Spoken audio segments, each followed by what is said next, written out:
അമ്മേ ദേവരെത്തി.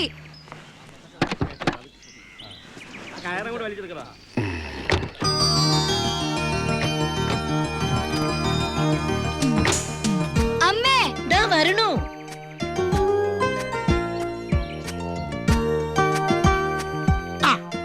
അത് വീട്ടുകാരട്ടോ. ഇവരാണ് ഞാൻ പറഞ്ഞ ആൾക്കാർ. വന്നിട്ട് ഇത് ഭാരതി അമ്മ, ഇത് മകള്. ഈ ഔട്ട് ഹൗസ് ഒരു വാടകയ്ക്ക് കൊടുക്കലാന്ന് പറഞ്ഞതാ. എന്റെ നിർബന്ധപ്രകാരം സമ്മതിച്ചേ. പിന്നെ ഇത് കൃഷ്ണൻ നായര്, ഈ കുട്ടിയുടെ അച്ഛൻ. ഇത് ഗോപിക, ഈ അച്ഛന്റെ മകളാ. ഇത് ഇതിന്റെ വല്യച്ഛന്റെ മോൻ ദിവാകരൻ. വളരെ നല്ല മനുഷ്യനാട്ടോ. അതെന്തിനാ എടുത്തു പറയുന്നേ? എന്നെ കണ്ടാ അറിഞ്ഞൂടെ? വന്നാട്ടെ. നാട്ടിലെ വീട്ടിലിപ്പോ ആരുമില്ല. വീടും പറമ്പും പിന്നെ എന്നെയും നോക്കാനായിട്ട് എന്റെ ഈ മോള് മാത്രമേ ഉള്ളൂ. മോൾക്കിപ്പോ കൂടുതൽ താല്പര്യം എന്നെ ശ്രദ്ധിക്കാനായോണ്ട് വീട് തൽക്കാലം പൂട്ടി. ഈ കാണുന്ന ഗ്ലാമർ മാത്രമേ ഉള്ളൂ. ഈ ശരീരത്തിൽ ഇല്ലാത്ത രോഗങ്ങളില്ല. ഷുഗർ, പ്രഷർ, കൊളസ്ട്രോൾ, ഡിങ്കി. ഇനി ആയുർവേദത്തിലൊരു പരീക്ഷണം.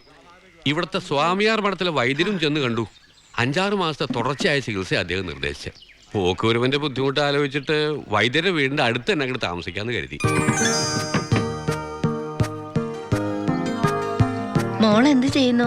മോള് സംഗീത പഠനം കഴിഞ്ഞ് നിൽക്കല്ലേ. നാട്ടിൽ ഒരുപാട് ശിഷ്യഘടകങ്ങളുണ്ട്. മോളെ, കൊച്ചച്ഛൻ ഇറങ്ങാ. വന്ന് ടാക്സിക്ക് തന്നെ തിരിച്ചു പോയാ രാത്രിക്ക് മുമ്പ് ജയിലിലെത്താ. ജയിൽ പുള്ളിയാണോ? എന്റെ ഈശ്വര, എനിക്ക് ഈ നാട്ടിൽ മാന്യമായിട്ട് ജീവിക്കാനുള്ളതാണ്. ഇത് ഭയങ്കര ചതിയായി പോയിട്ടാ. കൊലയാളികൾക്ക് ഈ വീട് വാടകയ്ക്ക് കൊടുക്കില്ല. അമ്മച്ചി, എന്റെ കൊല്ലല്ലേ. ഞാൻ ജയിൽ പുള്ളി ഒന്നുമല്ല, ജയിലറാ. തിരുവനന്തപുരം സെൻട്രൽ ജയിലിൽ. സാർ, എടാ സാറ് പോലീസ് ഓഫീസറാണെന്ന്. കാശൊന്നും കൂടുതൽ മേടിക്കണ്ട. താനും ഞാൻ ഫ്രീ ആണ് സാർ.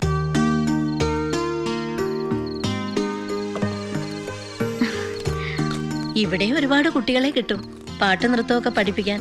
അതോടുകൂടി ഇവളുടെ ബോറടി മാറും. ഇവിടെ ഇപ്പൊ എനിക്കൊരു കൂട്ടുണ്ടല്ലോ. ഭാരതിയമ്മയ്ക്ക് എന്നെ പോലെ തന്നെ ഒറ്റ മോളാണോ? ഏയ് അല്ല, ഇവളെ ഏറ്റവും ഇളയതാ. എനിക്ക് 2 ഏട്ടന്മാരുണ്ട്. ഈ കുടുംബത്തിന്റെ സർവ്വ ഐശ്വര്യത്തിനും കാരണം എന്റെ മൂത്ത മോൻ ഉണ്ണിയാ. ദുബായ്ക്കാരനാ. രണ്ടാമത്തവൻ ബാലു, ഭയങ്കര അധ്വാനിയാ.